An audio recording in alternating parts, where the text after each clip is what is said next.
እቺታችንን የዛሬ ወር በዚህ አካባቢ ተቀምጣ በነበረችበት ሐዋርያው ጠርቷት ከጉባኤ ፊት አቁሞ ሲያገለግል ያያችሁት እንደገና ለጌታ ክብር አምጡት።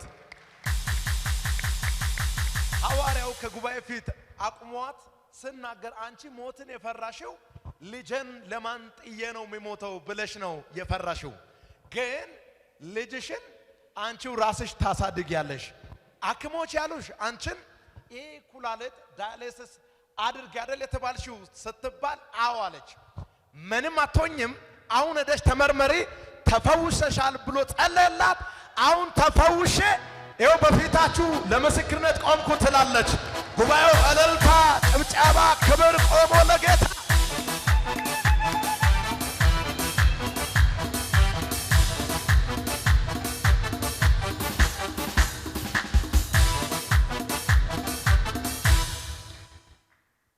ጠላቴ በኩላሊት አይታመም።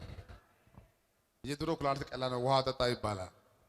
በቃ ሌላ አንተ እናት አያስፈልግም። ሰው ራሱ አንተን አሳድጋ አንተ አግብተ አንተ ወልደ አንተ ስራ ጀምረ ያንተ ልጅ እስከምታይ ድረስ አሜን ሂጂ ደስ የሚል ህይወት ነው።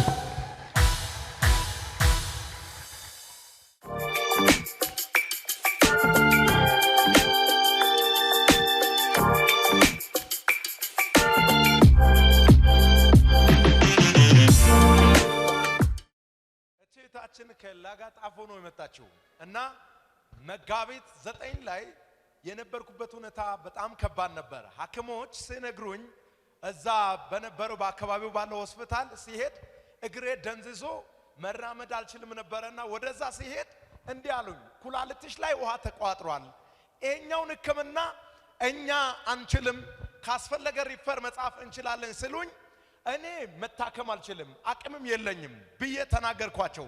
አይ እንደምንም ወደ ምትፈልጊው ቦታ ሄደሽ መታከም ትችያለሽ ብሎ የሪፈር ወረቀት ይሰጡኛል።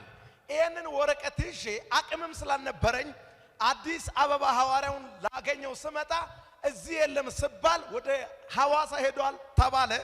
ከዚህ ተነስቼ ሐዋርያውን ለማግኘት ሐዋሳ ሄድኩኝ። እለቱ ኤሮብ ነበርና በኤሮብ ፕሮግራም ጉባኤ መካከል ሐዋርያው ሪፈር ወረቀቱን በእጄ ይዤ ነበርና ከጉባኤ መካከል ጠርቶኝ አንቺ ለመሞት 1 ወር ነበር የቀረልሽ፣ ግን አሁን ሪፈር ወረቀቱን ስጭኝ አለ። በዚህ ወረቀት ላይ በእግርሽ ቆም ያለ ቆምኩ፣ ጸለየልኝ። ሄደሽ ተመርመሪ አሁን ተፈውሰሻል አለኝ። ይኸው ተፈውሼ ለጌታ ክብር ይዤ መጣሁ ትላለች። ናይ ወደዚህ ይሄ ነው የኛ ጌታ፣ ይሄ ነው የኛ ጌታ። እሰይ አሜን። እስቲ ጡንቻ እንደሚያሳይ ሰው ያሳያችሁ የኔ ጌታ እንዲህ ነው ብለሲ፣ የኔ ጌታ እንዲህ ነው። በጌታ ዝም ብለህ የኔ ጌታ እንዲህ ነው ብለስ አንተ የኔ ጌታ እንዲህ ነው። አሁን እኮ እዛ ጌታ አለ እዛ ጌታ አለ እዛ ጌታ አለ ብሎ ጌታ በበዛበት ዘመን እኛ ግን ጌታ አለን። አሜን። እስቲ ከዚህ ጉባኤ ጌታ ያለው ሰው ካለ እጅ ያሳየኛል። አላችሁልኝ? አዎ እንዲህ ይሆናል። አሜን። ፍጻሜያችሁ አይበላሽም። አሜን። መጨረሻ አይበላሽም። አሜን። ህይወታችሁ አይበላሽም። አሜን። እንኳን ደስ አለሽ። እጂ በቃ አምሮብሽ ኑሪ።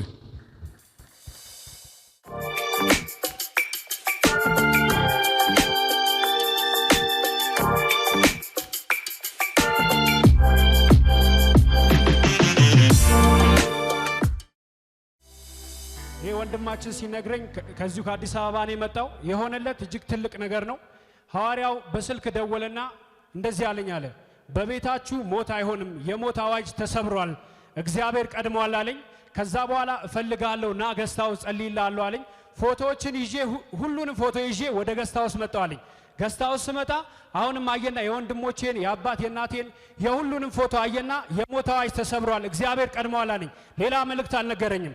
ከዛ በኋላ ወንድሜ በማላቀው ሁኔታ ወደ ኦሮሚያ ክልል ለስራ በሄደበት ጊዜ በሽፍታዎች ከሱ ጋር 5 ሰዎች ተይዘው ነበር አለኝ። የሆነለት እጅግ በጣም ትልቅ ነገር ነው።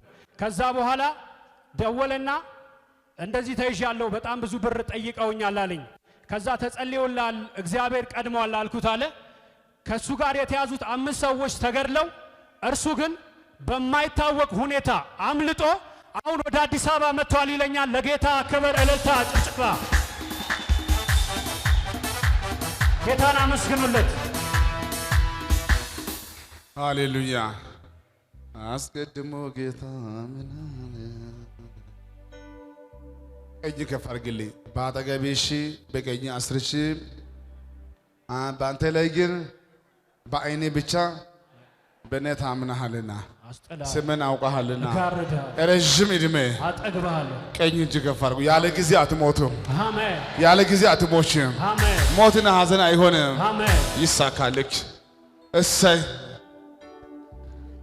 ደስ ያለው ለጌታ ክብር እልልታ ጭብጨባ ከየት መጣ ስምን ጌታ ምን አደረገ የመጣሁት ከአዋሽ መልካሳ ነው እና ጌስት ሃውስ ይሄ በ2007 ነው የመጣሁት ጌስት ሃውስ ነው የገባሁት ጌስት ሃውስ ገብቼ ተጸለየልኝ ተሳክቶልሃል አፈር ይዤ መጥቼ ነበር ተሳክቶልሃል ብሎ በእጁ ብቻ መታልኝ ሄድኩኝ እንደ ሄድኩኝ ከዛ ወዲህ አትክልት ነው የሰራሁት አትክልት አሁን እየደረሰም ነው እየሸጥኩም ነው እግዚአብሔር ባርኮታል ለጌታ ክብር እልልታ ጭብጨባ ናስቴ እስታይ ምን ፍሬያማ ሆንኩ ነው የምትለው ከበፊቱ ጥሩ ሆነ በዜሮ ነበር በዜሮ ነበር አሁን ጥሩ ሆነልህ አሁን ጥሩ ሆኗል አዎ ይሄ ምን ነው የባለቤቴ ወንድም ነው ጀስ እህቴ ነች ጌጥስ ጌጤ ባለቤቴ ነች ነው ይሄ የሷ ወንድም ነው የሷ ወንድም ነው ለሱ እቴ እንዲህ በልልኝ ለሱ የምትለው ታደሰን ታውቃለህ አባቷ ማን ነው ስሙ ታደሰ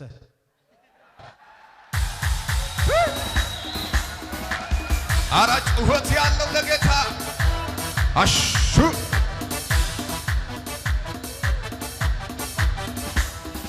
አመኜ አልከዳኝም በኔ ላይ ያልፈረ ሃሌሉያ ታደሰ ጣባ ነው ታደሰ ጣባ ይችላል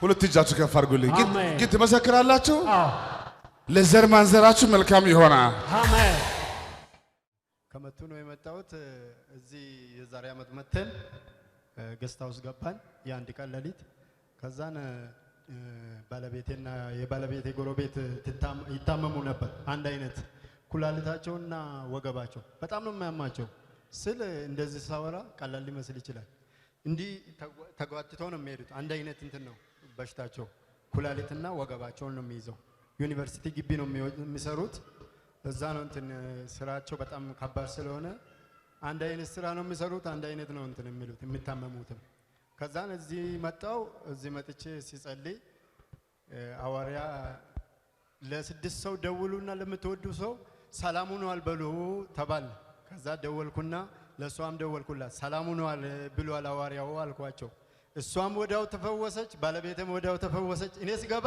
እግዚአብሔርን ሁሉም ሰላም ናቸው ደስ ያለው ለጌታ ክብር እልልታ ጭብጨባ